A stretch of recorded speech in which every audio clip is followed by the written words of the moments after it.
Racial inequality, gender inequality, inequality of opportunities, వీటన్నిటి గురించి వినే ఉంటారు. కానీ ఇన్ఈక్వాలిటీ ఇన్ ప్లెజర్ గురించి విన్నారా? జ్యూరెక్స్ ఇండియా ఒక రీసెంట్ సర్వేలో ఇండియన్ సొసైటీ ముందు ఒక అన్కంఫర్టబుల్ క్వశ్చన్ని రైజ్ చేసింది. అదే ఇండియాలో పెరుగుతున్న ప్లెజర్ ఇన్ఈక్వాలిటీ గురించి.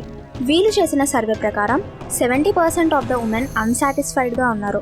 అండ్ మరో సర్వే నుండి వచ్చిన రిపోర్ట్ ప్రకారం 45% ఆఫ్ ద ఫీమేల్స్ వాళ్ళ ఆర్గాజమ్స్ని ఫేక్ చేస్తున్నారు. ఇప్పుడు మీరు చాలా నారో మైండెడ్గా, సింపుల్గా, ఛీ ఏంటి అమ్మాయికి సిగ్గులేదా, ఇలాంటి టాపిక్ తీసుకొని ఇలా మాట్లాడుతుంది అని అంటారు. ఐ నో, బట్ ఎవ్వరూ అడ్రస్ చేయకపోతే కొన్ని ప్రాబ్లమ్స్ అలానే మిగిలిపోతాయి.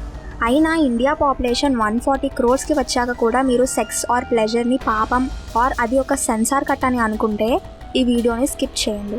సొసైటీలో ఉన్న చాలా క్వశ్చన్స్ని ఈ వీడియో ద్వారా మీ ముందు ఉంచుతున్నా, ఎందుకంటే వీటి ఇంప్లికేషన్స్ చాలా సీరియస్.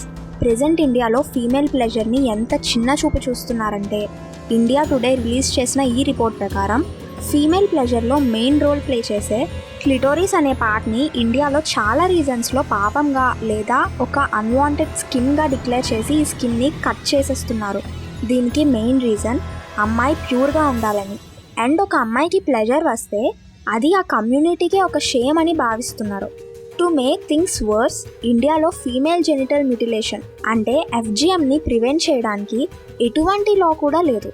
అండ్ క్లిటోరల్ హుడ్ అనే ఒక రిపోర్ట్ ఆధారంగా ఇండియా FGMకి ఒక గ్లోబల్ హబ్గా మారుతూ వస్తుంది. దీనివల్ల ఆస్ట్రేలియా అండ్ USA లాంటి కంట్రీస్ నుండి ప్రజలు కూడా వాళ్ళ పిల్లలకి FGM చేయించడానికి ఇండియా వస్తున్నారు. ఒక అమ్మాయికి ఈ ప్రాబ్లం కేవలం ఇండియాలోనే లేదు, చాలా మిడిల్ ఈస్టర్న్ కంట్రీస్లో కూడా ఇంకా క్రూరమైన ఆచారాలు ఉన్నాయి. ఇవి వింటే నేను చెప్పేది నమ్మలేక వెంటనే గూగుల్ ఓపెన్ చేసి సెర్చ్ చేసిస్తారు. ఇక్కడ లేడీస్కి పెళ్ళై పిల్లలు పుట్టాక ఫిమేల్ వజైనాని ఆపరేషన్ చేసి క్లిటోరస్ పార్ట్ని తీసేస్తారు. పిల్లలు పుట్టాక ఆ మహిళ ప్లెజర్ ఎప్పటికీ ఫీల్ అవ్వకూడదని. 2017లో రిలీజ్ అయిన ఒక డేటా ప్రకారం UK లాంటి ఒక డెవలప్డ్ కంట్రీలో కూడా జస్ట్ 1 yearలో 5000 FGM కేసెస్ రిజిస్టర్ అవుతున్నాయి. This is not just about female pleasure in India, this is a global problem. But ancient Indian కల్చర్లో ఫీమేల్ ప్లెజర్ టాపిక్ని ఎప్పుడూ తక్కువ చేసి చూడడం ఆర్ ఆ టాపిక్ని ఇగ్నోర్ చేయడం జరగలేదు. ఈ స్కల్ప్చర్లో ఉన్నది రతి, గాడెస్ ఆఫ్ ఫీమేల్ ప్లెజర్. ఆ పక్కన Kamadeva, god of love and pleasure. And రతికి జీవిత భాగస్వామి కామదేవ అని పురాణాల్లో చెప్పేవారు. ముఖ్యంగా ఇక్కడ గుర్తుంచుకోవాల్సిన విషయం ఏంటంటే, ఇది చైల్డ్ బర్త్ ఆర్ మదర్హుడ్ కాదు, ఈమె కేవలం ఫీమేల్ ప్లెజర్ గాడెస్. అండ్ మహాభారతంలో సెక్షన్ 12లో ఒక బ్యూటిఫుల్ స్టోరీ కూడా ఉంది. ఒకసారి ఇంద్రదేవుడు భంగస్వామి అనే రాజుని అమ్మాయిగా మారిపోమని అండ్ కంప్లీట్గా అమ్మాయిగానే ఉండమని శపించాడు. కానీ కొద్ది రోజుల తర్వాత ఇంద్రదేవుడు ఆ శాపాన్ని మారుద్దామని అనుకున్నాడు. కానీ భంగస్వన ఆ శాపాన్ని మార్చొద్దని తిరస్కరించి అతనికి అమ్మాయిగానే ఉండాలనుందని చెప్పాడు. ఎందుకంటే అతని ఎక్స్పీరియన్స్ బట్టి ఒక స్త్రీ బాడీలోనే ఎక్కువ ప్లెజర్ దొరుకుతుందంట. సీమా ఆనంద్ అనే ఒక famous mythologist and sexual health influencer Times of ఇండియాకి ఇచ్చిన ఇంటర్వ్యూలో ఏన్షియంట్ ఇండియాలో ఫీమేల్ ప్లెజర్ టాయ్స్ ఎంతలా మెన్షన్ చేశారో అండ్ ఈక్వల్గా ఎంత రెస్పెక్ట్ ఇచ్చేవారో చెప్పారు. ప్రెజెంట్ అయితే 2023లో కూడా ఈ టాయ్స్ గురించి మాట్లాడడం అనేది ఒక పెద్ద పాపం అయిపోయింది. కానీ 300 BCలో వీటి గురించి మన పురాతన గ్రంథాల్లో మెన్షన్ చేసి ఉంది. ఈ చార్ట్ని చూసారా? ఈ చార్ట్ రతి రహస్య అనే ఒక ప్లెజర్ మాన్యువల్ బుక్లో ఉంది. అండ్ ఇక్కడ ట్విస్ట్ ఏంటంటే ఈ మాన్యువల్ బుక్ రాసింది 11th centuryలో. ఈ చార్ట్లో చెప్పిన దాని ప్రకారం స్త్రీ పురుషుల్లో అరౌజల్ పాయింట్స్ లూనార్ డే ఆధారంగా చేంజ్ అవుతూ ఉంటాయంట. అంటే సైకిల్ స్టార్ట్ అయినప్పుడు ఈ అరౌజల్ పాయింట్స్ ఉమెన్ స్కాల్ప్ నుండి స్టార్ట్ అయ్యి న్యూ మూన్ వచ్చేసరికి ఉమెన్ టోస్ దగ్గర ఎండ్ అవుతాయంట. ఇంత అడ్వాన్స్డ్ అండ్ డీటెయిల్డ్ నాలెడ్జ్ ప్రజల్లో 11th and 12th centuriesలోనే మొదలైపోయింది. ఈ డేటా నాకు ఒక సైంటిఫిక్ రీసెర్చ్ పేపర్ నుండి దొరికింది. ఇందులో రీసెర్చర్స్ మన పూర్వీకులు రాసిన బుక్స్ని స్టడీ చేసి ఆ నాలెడ్జ్ని డాక్యుమెంట్ రూపంలో పబ్లిష్ చేశారు. So now the question is, మన సొసైటీ ఏన్షియంట్ టైమ్స్లో కూడా ఉమెన్ డిజైర్స్ గురించి ఇంత ఓపెన్ మైండెడ్గా ఉన్నారు, కానీ అదే సొసైటీ ప్రెజెంట్ ఫీమేల్ ప్లెజర్ని ఒక పెద్ద పాపంలా ఎందుకు చూస్తున్నారు? మన మూఢనమ్మకాలు ఈ ఇష్యూస్పై ఎంత స్ట్రాంగ్ అయిపోయాయంటే మన దేశం గ్లోబల్లీ జెనిటల్ మ్యూటిలేషన్ లాంటి భయంకరమైన ఆపరేషన్స్కు హబ్గా మారిపోయింది. Well, all of this starts with our mind set and hour societal conditions. Restore your purity in just 30 minutes. ఇలాంటి యాడ్స్ మీరు కూడా చూసే ఉంటారు. ఎస్పెషల్లీ టైర్ 3 సిటీస్లో అండ్ విలేజెస్లో. ఈ యాడ్స్లో హైమెన్ ప్లాస్టిక్ సర్జరీ అంటే హైమెన్ని రీస్టోర్ చేస్తామని చెప్తుంటారు. అంటే ఒక అమ్మాయి హైమెన్ని అండ్ ఆమె వర్జినిటీని తన క్యారెక్టర్ అండ్ ప్యూరిటీతో కంపేర్ చేస్తున్నారు. రూటర్స్ అనే ఒక వెబ్సైట్ చేసిన సర్వే అండ్ 2019లో చేసిన ఇంకో డిఫరెంట్ సర్వేని బేస్ చేసుకొని చూస్తే మన దేశంలో 77% ఆఫ్ ద మేల్స్ అంటే 2/3 ఆఫ్ ఇండియన్ మెన్ వర్జిన్ అమ్మాయిలనే పెళ్లి చేసుకోవాలనుకుంటున్నారు.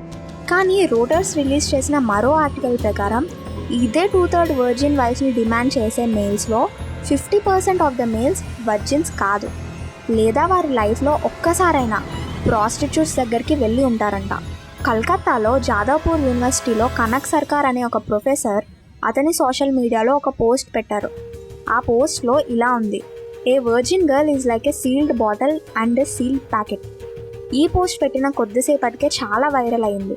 So just imagine yourself, ఒక మనిషికి తన జీవితంలో దారి చూపించాల్సిన టీచర్స్ అండ్ ప్రొఫెసర్సే ఇలా మాట్లాడుతుంటే ఇంకా ఒక కామన్ పర్సన్ నుండి మనం ఇంకేం ఎక్స్పెక్ట్ చేయగలం? కానీ ఇక్కడ మనం ఒప్పుకోవాల్సిన విషయం ఏంటంటే ఈ సేమ్ రూల్స్ ఒక మేల్ పర్సన్కి అప్లికబుల్ కావు. ఇండియాలో హైమెన్ ప్లాస్టిక్ సర్జరీ లాంటి సర్జరీ డిమాండ్స్ ర్యాపిడ్గా గ్రో అవుతున్నాయి. Times of India Apollo hospital గురించి చేసిన సర్వే ప్రకారం రీసెంట్ టైమ్స్లో ఈ సర్జరీ డిమాండ్ 20% to 30% ఇంక్రీజ్ అయింది. అండ్ ఇందులో మేజర్లీ 20 నుండి 30 ఇయర్స్ వయసున్న అమ్మాయిలే ఉన్నారు. సరే, పోనీ సెక్షువల్ ప్లెజర్ లాంటి కేసెస్ని కన్జర్వేటివ్ ఇష్యూగా చాలా కాంట్రవర్షియల్ టాపిక్ అని కాసేపు పక్కన పెడదాం. కానీ something as basic as life style, food, finances ఇలాంటి ఏరియాస్లో కూడా మీకు అమ్మాయికి అబ్బాయికి మధ్యలో చాలా డిఫరెన్సెస్ కనిపిస్తాయి.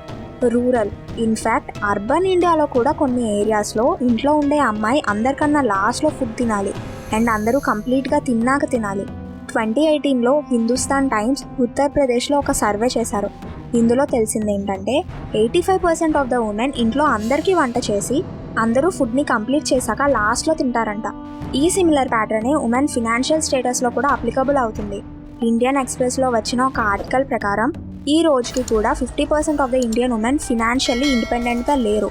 ఈ 50% మహిళలు కూడా రూరల్ ఏరియాస్కి చెందిన వారే అని అనుకుంటే మీరు పప్పులో కాలేసినట్లే. CNBC ఛానల్ 10,000 వర్కింగ్ ఉమెన్ మీద ఒక సర్వే చేశారు. వీరు మేజర్లీ మెట్రోపాలిటన్ సిటీస్కి, టైర్ 2 సిటీస్కి చెందినవారు.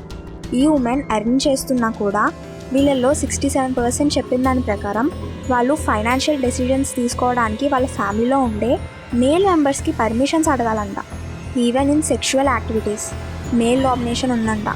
హిందుస్థాన్ టైమ్స్ 2015 నవంబర్ 5న రిలీజ్ చేసిన ఒక సర్వే ఆధారంగా ఇండియాలో 72% ఆఫ్ ద మ్యారీడ్ ఉమెన్ వాళ్ళ సెక్షువల్ లైఫ్లో అన్సాటిస్ఫైడ్గా ఉన్నారు.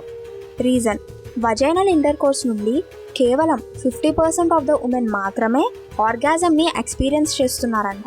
బట్ అగైన్ అదే సర్వేలో ఏం చెప్తున్నారంటే కేవలం 12% ఆఫ్ ద ఫీమేల్స్కి మాత్రమే వాళ్ళ పార్ట్నర్స్తో satisfactory oral stimulation దొరుకుతుందంట.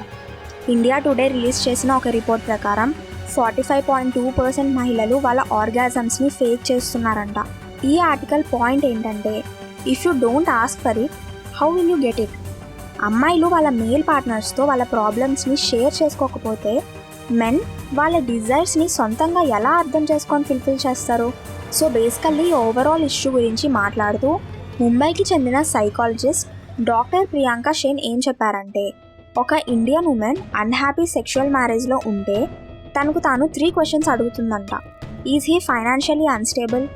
Is he abusive? Does he have an extra marital affair? ఈ 3 క్వశ్చన్స్కి ఆన్సర్ నో అయితే హెల్తీ అండ్ హ్యాపీ మ్యారేజ్ కోసం తన సెక్షువల్ లైఫ్ ఇంపార్టెంట్ కాదని వదిలేస్తుందంట. దీనిపై మీ ఒపీనియన్ ఏంటి? కింద కామెంట్లో నాతో షేర్ చేయండి.